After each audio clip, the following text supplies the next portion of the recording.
Dito sa Google Pay, pwedeng mag-add ng debit cards or credit cards para magamit dito sa Google Wallet as payment option.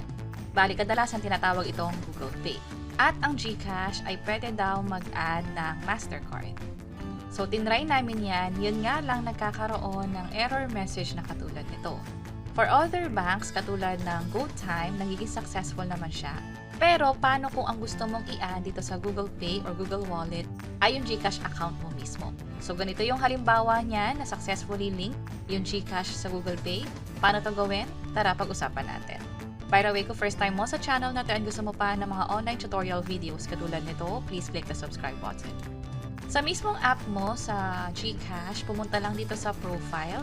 And then, merong My Link accounts dito. Maraming pwedeng i-link na account katulad ng sa Gcash card na na-avail natin, PayPal, Payoneer, at maraming pang iba. Ang pinaka-latest nila ay yung Google Pay na pwedeng i-link. Pwedeng ganito yung makita nyo sa umpisa. Kapag ganyan, i-update nyo lang yung app ninyo or hintayin nyo lang na ma-implement sa account nyo mismo. Gradual kasi yung pag-apply nito across all users. Pero kapag nakita nyo na yung ganitong options, Google Pay, pwede nang mag-link.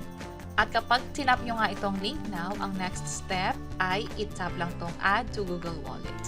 I-tap lang natin yung continue para makapag-proceed hanggang sa ma-add na itong wallet na option. Magkakaroon ng terms and conditions, i-tap lang yan at i-check kung account eligible ba kayo. Hintayin lang yan at kapag okay na, i-tap lang i-accept sa terms and conditions or sa issuer terms. Ganito yung makikita nyong option kung saan tatanungin kayo kung isiset ba yung Google Pay as your default payment. So, ang suggestion dito ay not now muna. After nyan, may-redirect na kayo dito sa confirmation. Kung saan parang nagpapakita yung Gcash card na pwede nang ma-view sa Google Pay or Google Wallet. I-close nyo lang to and then eventually may-redirect kayo sa Gcash app nyo mismo kung saan magkakaroon ng confirmation na na-link na yung Gcash sa Google Pay. So, mas madali yung proseso na to kaysa nga naman i-add manually yung Gcash card and hindi naman lahat ay merong Gcash Mastercard or Gcash Visa card. But definitely, gamit lang yung Gcash app dito sa My Linked Accounts, pwedeng-pwede nang i-add ito sa Google Pay.